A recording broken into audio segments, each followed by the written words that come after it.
This is Earth, 335 million years ago. I wasn't around then, but there's just one supercontinent, Pangaea. See? Let's watch it shift around and fast forward. Okay, here we go. It just split into two huge pieces. Australia goes this way, North and South America go that way. Africa, Asia, Europe, forming, and there we go. The planet as it is today. Let's keep going. I mean, the continents are always on the move. Over time, some of them will crash into each other. Others will break apart. But that'll take about 100 million years. Better put it on super fast forward. 100 years from now, humans keep spitting carbon dioxide into the atmosphere, and the planet's already warmed up a bunch. The world's ocean levels have risen about 4 feet. The Bahamas? They've totally disappeared. 200 years from now, the Earth's population is about 19 billion people. The climate's gotten even warmer. We're packed in like sardines over here. New medical tech makes it possible to live to 180. But why? Fossil fuel reserves of oil and gas? Long gone. Oh, and the continents have drifted over 16 feet. The Voyager 1 space probe's about to enter an asteroid cloud at the edge of the solar system. It's the most distant man-made object in the universe, I guess. 1,000 years from now, thanks to better quality food, humans are now 7 feet tall on average. Technology solved the pollution and fuel shortage problem. Humanity's doing just fine. Robots do all the work, we just play around all day. Ocean levels have crept up another 10 feet. Islands like the Seychelles, Maldives, Galapagos, and many others have gone underwater.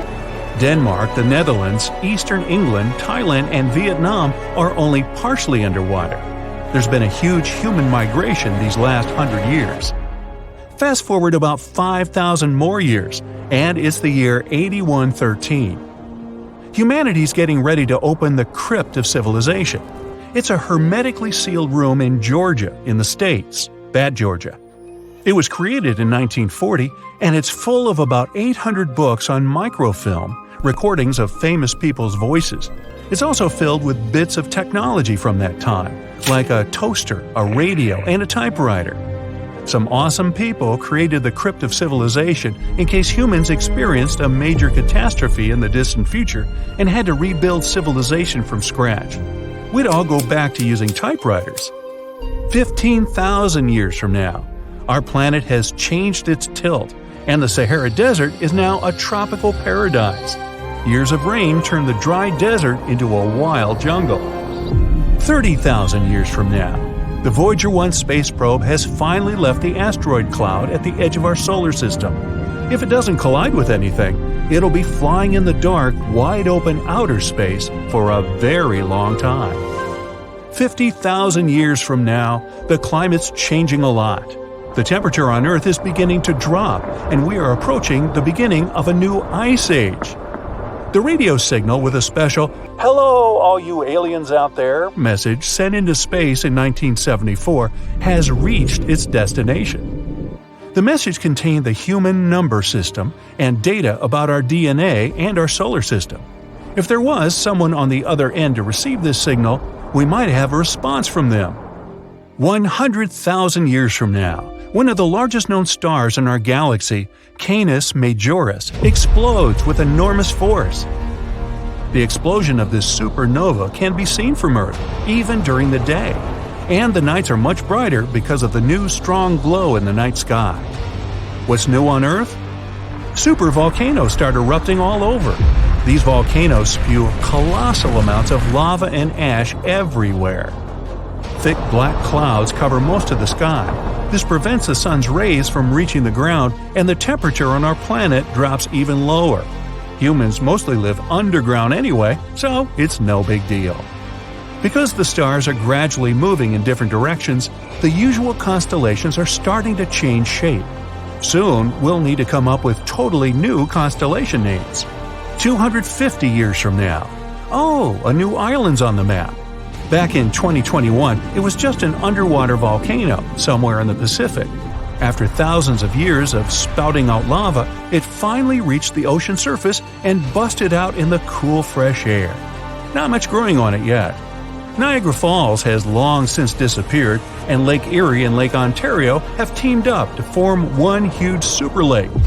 300,000 years from now, the triple star system WR104 is about to explode. It's spinning crazy fast, and there's a chance that radiation from the explosion could eventually reach Earth. That would do a lot of damage to all life on our planet. Voyager 1 reaches the brightest star in the night sky, Sirius. Not a very funny star at all, it's really Sirius. It's 8.6 light-years from Earth. 500,000 years from now, scientists are pretty sure that a huge meteorite could fall to Earth any day now. It might be even the size of 8 football fields. The impact of such a massive meteorite would cause an explosion so powerful that its sound would be heard on every continent. That would be followed by super strong earthquakes and tsunamis higher than the Brightside Empire municipal building tower thingy. Okay, I just made that up, but who knows what we'll be building in the future. 1 million years from now, the rogue star Gliese 710 comes very close to our solar system. We're surrounded by a huge shield of asteroids called the Oort cloud, and the rogue star is beginning to affect the asteroids hanging out in there. It grabs them, spins them around, and throws them toward the center of our solar system. Comets start to fall on our planet all the time, big ones, causing more tsunamis and earthquakes. 10 million years from now, the Red Sea is gradually expanding into the East African Rift. Africa is now divided in two by a new oceanic gulf. The human DNA molecule has completely decomposed. But it's no big deal. We've become totally digital, without any pesky aging problems. The really cool thing is that other animals have evolved a lot and changed ridiculously. Thanks to a simple interface, we're actually able to talk to dolphins, chimps, dogs, and cats. Turns out cats aren't grumpy, they're just busy contemplating life. 25 million years from now, the San Andreas Fault has been crazy recently and has caused the Gulf of California to flood the Central Valley. There's a new sea on the west coast of North America. 50 million years from now, Africa just collided with Eurasia. The Mediterranean Sea is totally gone. There's a new tallest mountain in the world. Its name? Mount Everest, of course. Australia is continuing its journey north. It already collided with Southeast Asia a few million years ago. The few human colonies still left on Mars need to do some serious packing. Phobos, one of Mars' moons, is beginning to orbit at a lower and lower altitude. That's not good. It's about 14 miles wide, so that's going to be unpleasant. 60 million years from now, the Canadian Rocky Mountains have completely eroded. It's just one gigantic flat plain. 80 million years from now, all that remains of Hawaii is one island. All the others have long since gone underwater. But just next door, a whole new chain of Hawaiian islands has emerged. Finally, 100 million years from now, we made it! The Atlantic shrinking down to nothing. The Americas are almost rubbing up against Africa. Africa's already merged with Eurasia. We've got ourselves a supercontinent again. Hello, Pangaea Proxima. All traces of human life are gone or buried deep underground. The movement of the continents has destroyed tunnels, roads, buildings, bridges. Animals and plants now reign supreme on Earth. So, where are all the humans? Well, remember we made the jump to digital about 90 million years ago? Things are still going strong. There are trillions of human minds living on a huge hard drive on a spaceship orbiting Earth. The super low space temperature is good for keeping the drive nice and cool. We have millions of different societies, languages, and cultures just like we had 100 million years ago. The only difference? We're all little ones and zeros in a huge digital universe that we created. And yes, there's still football. Hold on to your hats, folks, because we're about to embark on an incredible journey.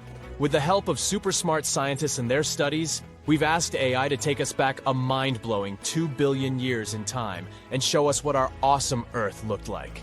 So buckle up and let's find out. Once upon a time, way back when Earth was just a baby, around 4.5 billion years ago, hopping into a time machine and paying a visit would have been a big mistake. The whole place was a hot mess. First of all, the ground was still all gooey and molten, so landing your time machine would have been a major risk. Now, as soon as you tried to get out, you would see a completely different Earth compared to what we know today.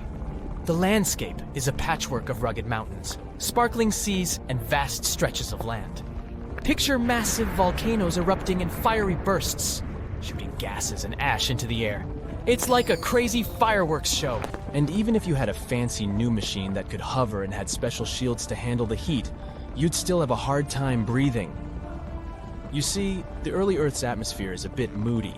Thick clouds hang in the sky, casting mysterious shadows on the land below. The air is as thin as a whisper and filled with all sorts of interesting gases like hydrogen and helium. Carbon dioxide swirls around, giving everything a vibrant green hue. Water vapor drifts through the air, creating a sense of humidity and a refreshing mist. Oh, and there might be a hint of ammonia and methane just to keep things interesting. Lots of cool gases, huh?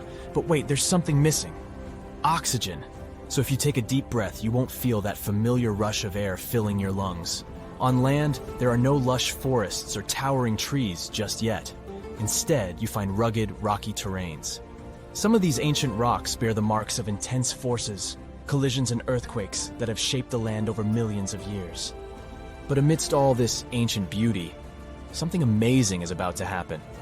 Life, in its early stages, is evolving and preparing for its grand entrance.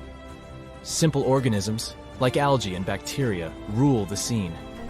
They thrive in the oceans, using the abundant carbon dioxide to grow and multiply. The waters are teeming with activity, with colorful, microscopic life forms buzzing around like a busy city. These tiny organisms are working hard, releasing oxygen as they go about their business. They're like little factories, slowly changing the composition of the atmosphere. So this is what the early Earth looked like, more or less. But why was it so nasty? And how could it have changed so much since then? You see, Earth's heat came from all sorts of crazy things happening during its formation. First off, there was some serious heat already packed into the objects that came together to make our planet. Then, as Earth grew bigger and stronger, its gravitational force got a major power boost. It pulled in more stuff, but it also gave Earth a massive bear hug, squeezing everything tightly. And you know what happens when things get squeezed? They heat up like a pressure cooker. This crazy heating had a huge impact on Earth's structure. Picture Earth as a mixed-up bag of rocks, metals, and minerals. But as things heated up, the rocks and metals got so toasty that they melted. And guess what? The denser metals sank to the center and became Earth's core, while the lighter rocky stuff floated up to become the crust and mantle. It was like Earth decided to unmix itself, creating separate layers. Scientists call this wild separation differentiation.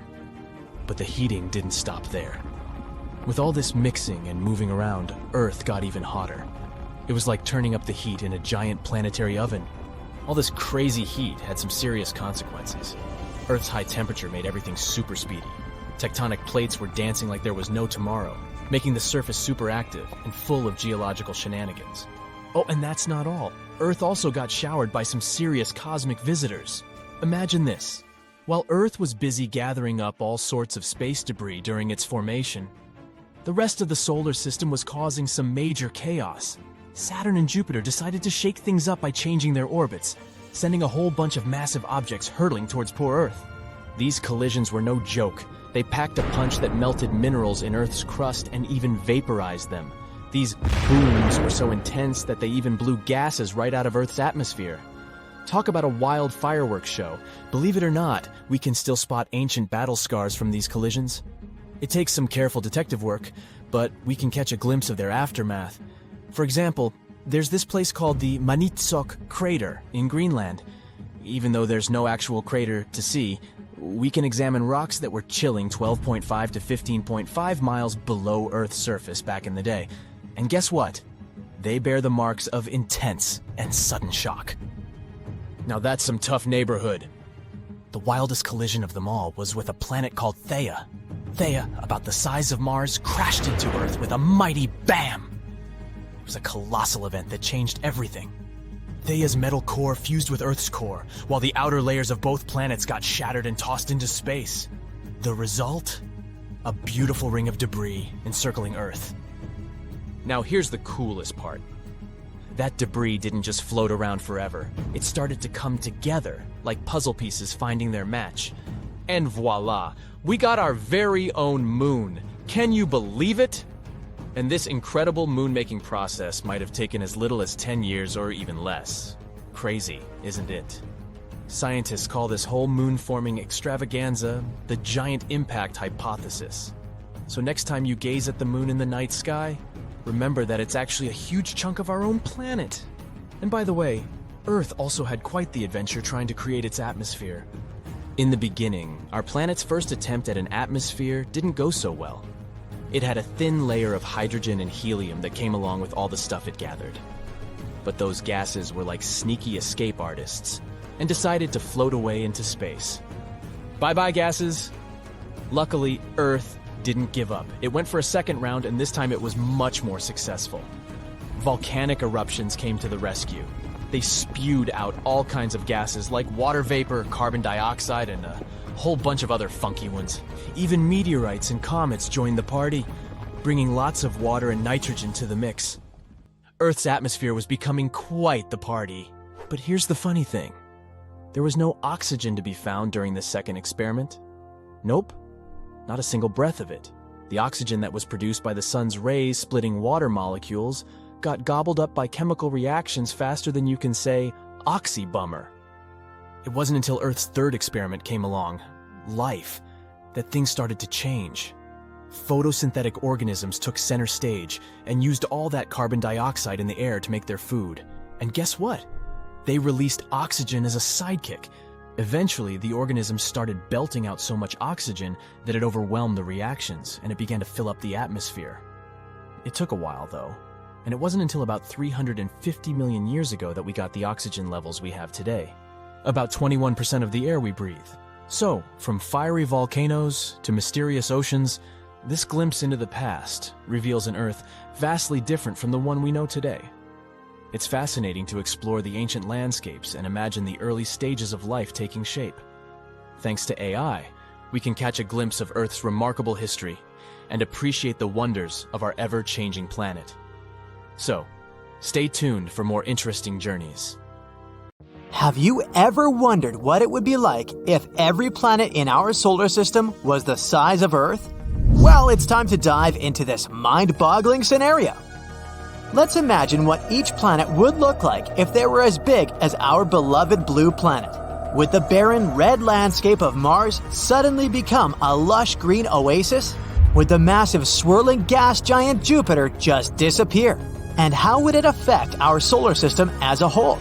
Are we all doomed? Buckle up and let's find out. The first planet on our list is Mercury, the smallest planet in our solar system. But now, forget about the moon-like Mercury. Instead, picture yourself on the surface of a super dynamic incandescent inferno. There are a lot of craters and active volcanoes around you, and right in front of you is a huge, blinding bright sun. What a nightmare! But let's break these changes down. Well, along with the size of Mercury, both its mass and gravity would increase. In that case, it's possible that Mercury would have more atmosphere. Temperatures on Mercury are extreme, not only because it's very close to the sun, but also because of its very thin atmosphere. So during the day, the temperatures there reach 800 degrees Fahrenheit. And at night, it becomes terrifyingly cold, down to negative 290 degrees Fahrenheit. But now, when the gravity is stronger, Mercury could have a denser atmosphere, so the heat would be better distributed across the planet. And the atmosphere isn't the only thing that could make it hotter. If Mercury became bigger, it would likely experience increased internal heating due to gravitational compression. And hypothetically, its tectonic activity could increase. In other words, more interesting landscape, more mountains, and more scary active volcanoes. Congratulations, you've turned Mercury into Venus 2.0. For us, all these changes wouldn't be very pleasant. Now, it would become much harder to send our spacecraft there, so it's better for Mercury to stay as it is, small, calm, and boring. Basically, the complete opposite of our next planet, Venus. So what would happen to Venus if it was Earth-sized? Actually, nothing. It wouldn't change at all because Venus is already almost the size of Earth. It's even called the Earth's twin, although twin is a big word, of course. In reality, we couldn't be more different. Venus is often called the morning star because it's so bright and visible in the sky. But don't let its beauty fool you. This planet is one of the most inhospitable places in our solar system. Its surface is hotter than a freshly baked pizza, around 900 degrees Fahrenheit, and it's covered in thick clouds of sulfuric acid that would dissolve any human who tried to visit. So, unfortunately, you won't be planning any trips there anytime soon. So let's move on to a planet that, unlike Venus, could potentially become a new home for us, Mars. Picture yourself standing on Mars's surface, watching the blue sunset and breathing in a refreshing breeze of air. Yes, you read that right, air. Moreover, you could be surrounded by plants, animals, and basically feel like you're on Earth. But how is that possible? Bigger Mars would have a stronger magnetic field and gravity. This would lead to a richer and denser atmosphere. It would likely have a wider range of gases, including oxygen. Wouldn't that be cool? Also, a denser atmosphere could distribute heat across the planet, so Mars would become much warmer and cozier. And here comes the most important change: liquid water. Mars actually has some frozen water at its poles and in subsurface reservoirs. But with a stronger gravitational pull, it could potentially stabilize liquid water on its surface. Hooray! However, it's not all fun and games. New Mars would also have a volcanic personality. It's already geologically active, but now its internal heat and pressure would skyrocket. That means more frequent and more crazy volcanic eruptions. Imagine how exciting it would be to witness such eruptions on another planet, if you manage to escape the consequences. In general, the planet could become greener and lusher, but not safer, although it would still be great to see it. But it's time to move on to the giants of our solar system. And if we're enlarging the planets before, now it's time to squeeze them really, really hard. If Jupiter became 11 times smaller, oh boy, what a disaster that would be. The first thing we'd notice is a change in gravity. And I say we'd notice because now we'd have no choice but to move somewhere. Jupiter experiences from 30 to 100 collisions with large asteroids per year. No big deal. All because of its strongest gravity, which attracts them all and protects us. But now our big protective brother has turned into a small baby. Say hi to a bunch of asteroids. Oh, and say bye-bye to Jupiter. This planet is known for its thick, swirling atmosphere. But with a weaker gravitational pull, Jupiter would probably have a hard time holding on to it. So over time, it would slowly escape into space, leaving behind a thin atmosphere composed mainly of nitrogen and oxygen. We'll also have to bid farewell to the iconic appearance of another giant, Saturn. The most noticeable difference would be the disappearance of its famous rings. Made up of small particles of ice and rock, the rings are a unique feature of Saturn. But with Earth's gravity, they would either fall onto the planet or scatter into space. Bummer. Saturn is also a gas giant, just like Jupiter. Its atmosphere is made up of mostly hydrogen and helium. But if it were Earth-sized, its gases would be compressed due to the increased gravity. This would make it much denser. That means Saturn's overall size and shape would change. Theoretically, if we squeeze Saturn hard, it could potentially become a brown dwarf. It's a type of failed star that lacks the mass to sustain nuclear fusion, but emits heat and light. So, Saturn could stop being a planet altogether. The weather on it would probably have changed too. All its crazy storms, such as the famous hexagonal storm at its North Pole, would have become weaker and calmer. The next giant is Uranus. Let's try to compress this poor fella. First off, the surface gravity on Uranus would be much weaker than it is now. Its atmosphere might also change. If Uranus was smaller, it could have a thinner atmosphere and different gases altogether. This planet is pretty chilly, with an average temperature of -353 degrees Fahrenheit. Blah! But if it was the size of Earth, it might actually warm up a bit due to its reduced volume to surface area ratio. Don't get too excited though, it would still be way colder than the coldest spots on Earth. As you can see, gas giants don't easily go through all this shrinking, except perhaps one of them. Surprisingly, small Neptune would become much friendlier. For starters, it would probably be a rocky planet with a tiny atmosphere. That means no more gas giant, but instead, a planet that's easier for humans and critters alike to live and move around on. Speaking of movement, because of the smaller size, the gravity on this new Neptune would be almost the same as Earth's, making it a heck of a lot easier to walk and jump around. No more floating away into space. Now, the atmosphere of the original Neptune is so thick you could barely see your hand in front of your face. And the surface pressure is about 100 times that of Earth's atmosphere. But our new Neptune would be much different, with a much thinner and less dense atmosphere. It would still have some methane, water, and ammonia in it, but nowhere near as much as before. Finally, the temperature. The current Neptune is freezing, with an average temperature of about -370 degrees Fahrenheit. But if it was the same size as Earth, it would likely be much warmer, just like Uranus. Ah, that's more like it. What a planet that would be. That's it for the changes in the planets. But what would happen to the entire solar system if we made all the planets so small? It's hard to predict, but it's clear that their gravity and orbits could change a lot. It's unlikely that any of them would have flown into outer space, or crashed into each other, or something like that.